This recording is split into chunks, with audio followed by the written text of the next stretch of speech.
এই যে আজকে কোন রাত জানি, 31st নাইট না, 31 না, আজকে 31 ডিসেম্বর, 31 নাইট, 31st নাইট যেটাই বলেন। এই যে আজকে মহান নেকামল হবে বাংলাদেশে, অনেক আতশবাজি থেকে শুরু করে কত কিছু, কি পরিমাণ পাখির যে ক্ষতি করবে। নিজেরা তো ভালো থাকতে পারে না, এখন পাখিদেরও ভালো রাখবে না। হাজার হাজার পাখি মেরে ফেলে এক রাতে, শুধুমাত্র আতশবাজি, বোমাবাজি এগুলোর দ্বারা। আজকের রাতে, এক রাতে যেই পরিমাণ পাপ হবে, এর জন্য যদি আগামীকাল সকাল হওয়ার আগে আল্লাহ গজব দিয়ে আমাদের সবাইকে মেরে ফেলে, মোটেও বেইনসাফি হবে না, 100% হাতের কামাই হবে শুধু এক এক রাতে। এ বাঙালি এই 31 ডিসেম্বর রাতে, 14 ফেব্রুয়ারি দিনে, আরো বিভিন্ন কিছু দিন আছে, এগুলোর মধ্যে এক এক দিনে এই পরিমাণ নিকৃষ্ট কাজ করে। আল্লাহর বড় দয়া, বড় মায়া যে এরপর আল্লাহ আমাদেরকে বাকি রেখেছেন। এই এক এক দিনের আযাবে যদি আমাদেরকে দেওয়া হতো জাতিগত ভাবে, দুনিয়া আমাদের নাম দেশানো বাকি থাকার কথা না।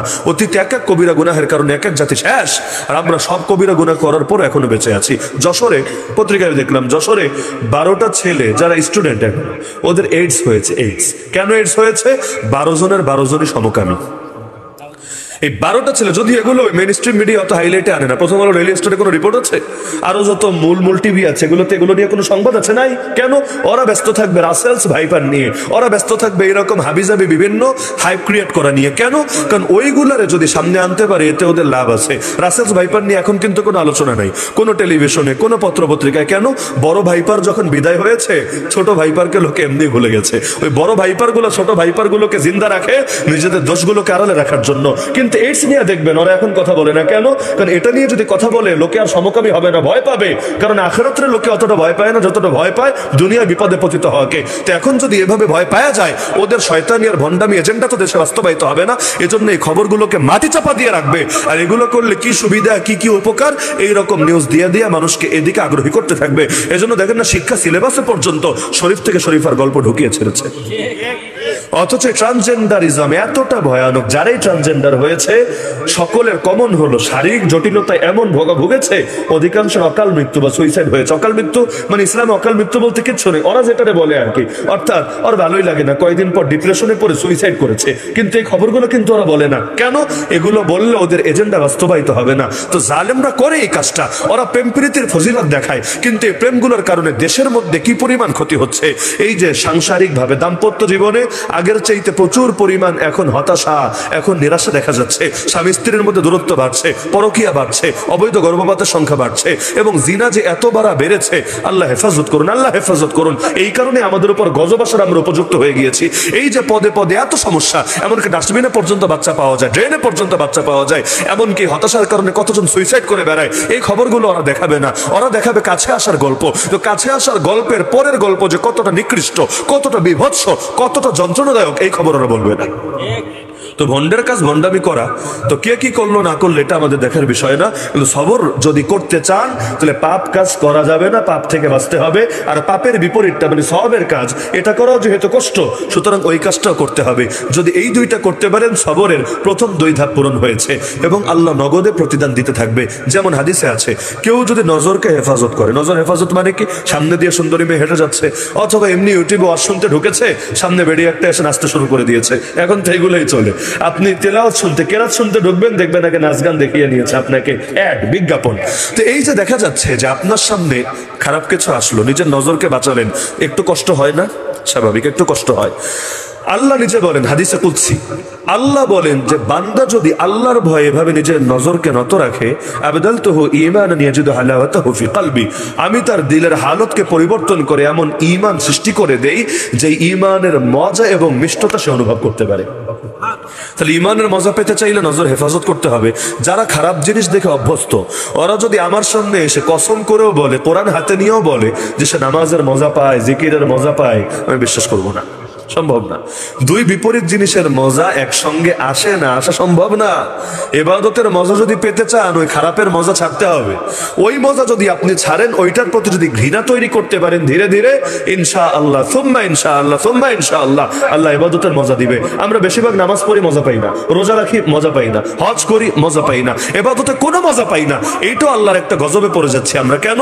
কারণ মজা পেতাম যদি আমাদের দিলগুলো ঠিক থাকতো, কিন্তু দিলেই তো ভেজাল ঢুকে গেছে।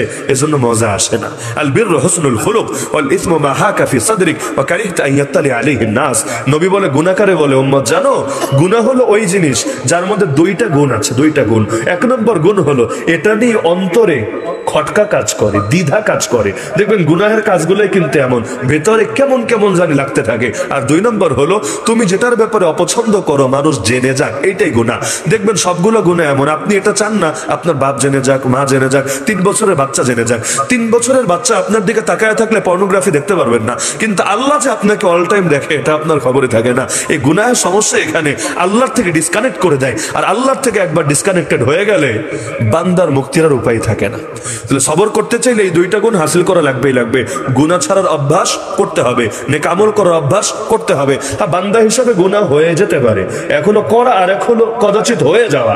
যদি এমন হয়ে যায় আপনি আসলে ঈমানদার হন। কোরআন বলে দিয়েছে গুনাহ করা মাত্রই আল্লাহর কথা মনে পড়বে, আল্লাহর কাছে খাটি দিলে তওবা করে নিবে।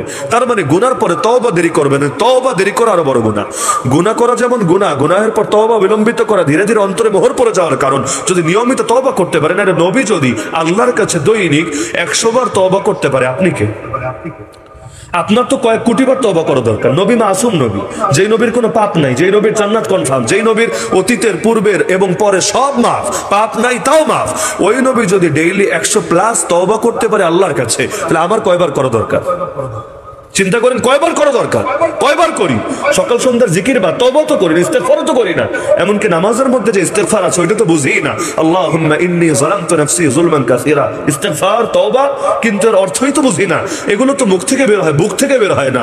তওবা কিন্তু মুখ থেকে বের হলে হয় না, বুক থেকে বের হতে হয়। ভেতরে ইমোশন নাই, আবেগ নাই, বিনয় নম্রতা নাই, আল্লাহর কাছে অপরাধ বোধের কারণে ক্ষমা চাওয়ার মানসিকতা নাই, মন্ত্রের মতো খালি পড়ে দিলেন, এটা তওবা বলে না। লা ইয়াকবালুল্লাহু দুআ কলবিন গাফিরিল লাহিন, আল্লাহ উদাসীন দিলের দোয়া কবুল করে না। দিল হাজির থাকা লাগে, তাহলে দোয়ার দাম আছে।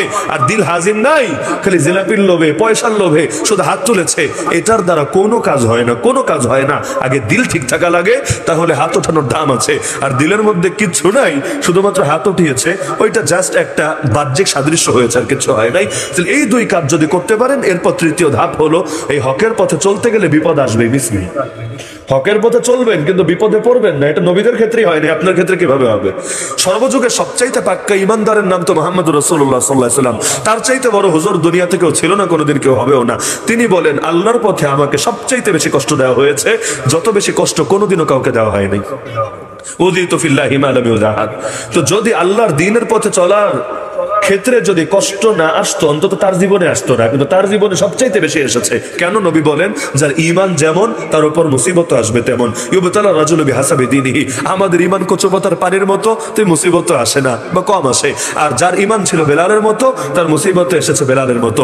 ঈমান যত মজবুত হবে পরীক্ষা তত বেশি আসবে। এজন্য আলেম ওলামা জেলে গেলে আর আমজনতা বাইরে থাকলে এটা ভাবার কারণ নাই আমজনতার ঈমানে পাওয়ার বেশি আর আলেম ওলামার ঈমানে ভেজাল বেশি, এজন্য গুনাহের শিকার না রে ভাই। বরঞ্চ এটাই আল্লাহর ভালোবাসার প্রমাণ। কারণ হাদিসে আছে আল্লাহ যখন কোন জাতিকে ভালোবাসে তাদেরকে বিপদ দিয়ে পরীক্ষা করে। এজন্য দুনিয়া মুমিনের জেলখানা, কাফেরের জেলখানা না, কাফেরের স্বর্গ, কাফেরের জান্নাত। তো মুসিবতে পড়া খারাপ কিছু না, মুসিবতে পড়েও আল্লাহকে ভুলে না যাওয়া, বরং আল্লাহকে স্মরণে রাখা, এইটাই বান্দার জন্য সবচাইতে কল্যাণকর। জীবনে কিছু বিপদ থাকা ভালো, কেন জানেন? যতদিন বিপদ থাকে আল্লাহর সঙ্গে সম্পর্কটা ভালো থাকে। দেখবেন অসুস্থ হয়েছে, ইবাদত একটু বেশি হয়, আল্লাহরে একটু বেশি বেশি ডাকা হয়। কারণ বুঝতে পারি আল্লাহ শিফা না দিলে ডাক্তার রে গুইলা খায়া ফেললেও কোনো লাভ হবে না, কাজের কাজ কিচ্ছু হবে না। আগে আল্লাহর থেকে ফয়সালা করতে হবে। ভিসা হচ্ছে না, একবার রিজেক্ট, দুইবার রিজেক্ট, তিনবার রিজেক্ট, দেখবেন কিন্তু আল্লাহর সঙ্গে সম্পর্কটা এমনি একটু বেড়ে যায়। তো জীবনে কিছু বিপদ থাকা ভালো, আমি অন্তত এটা মনে করি। জীবনে কিছু বিপদ থাকা ভালো, আল্লাহর সঙ্গে সম্পর্ক ভালো থাকে। এজন্য নবী দোয়া করেছে, আল্লাহ আমাকে এমন জীবন দাও, একদিন খেয়ে থাকবো শুকরিয়া আদায় করব, আরেকদিন না খেয়ে থাকবো সবর করব। শুকরিয়ার দ্বারাও তুমি খুশি, সবরের দ্বারাও তুমি খুশি। তো এই জন্য কিছু বিপদ থাকলে আল্লাহর সঙ্গে বান্দার সম্পর্কটাও ভালো থাকবে ইনশাআল্লাহ। তো এই সবরের তিনটা প্রকার মনে থাকবে তো ইনশাআল্লাহ। তো এই হলো সবর, ইস্তাঈনু বিস-সাবরি ওয়াস-সালাহ। তোমরা সবরের মাধ্যমে এবং সালাতের মাধ্যমে আল্লাহ সাহায্য কামনা করো। তো যদি চাই জীবনে আল্লাহ সাহায্য আসুক, তাহলে সবরের গুণটা আঁকড়ে ধরতে হবেই হবে। আল্লাহ তাআলা আমাদের সবাইকে তৌফিক দান করুন। আলহামদুলিল্লাহ। পুরো বাংলাদেশের অন্যতম মুরব্বী শাইখুল হাদিস আল্লামা মাহফুজুল হক হাফিজ হাফিজাহুল্লাহ। হযরত এসেছেন, অত্যন্ত মূল্যবান আলোচনা করবেন। আমরা সকলে দোয়া করি আল্লাহ তাআলা হযরতকে সিহাত এবং আফিয়াতে জিন্দেগি নসিব করুন। জালেমের জুলুম থেকে, হিংসুকের হিংসা থেকে, দুশমনের দুশমনি থেকে তাকে হেফাজত করুন এবং আমাদের মাথার উপর তার ছায়াকে দীর্ঘায়িত করুন। আমিন। ওয়া আখিরু দাওয়ানা আলহামদুলিল্লাহি রাব্বিল আলামিন। আসসালামু আলাইকুম ওয়া রাহমাতুল্লাহি ওয়া বারাকাতুহু।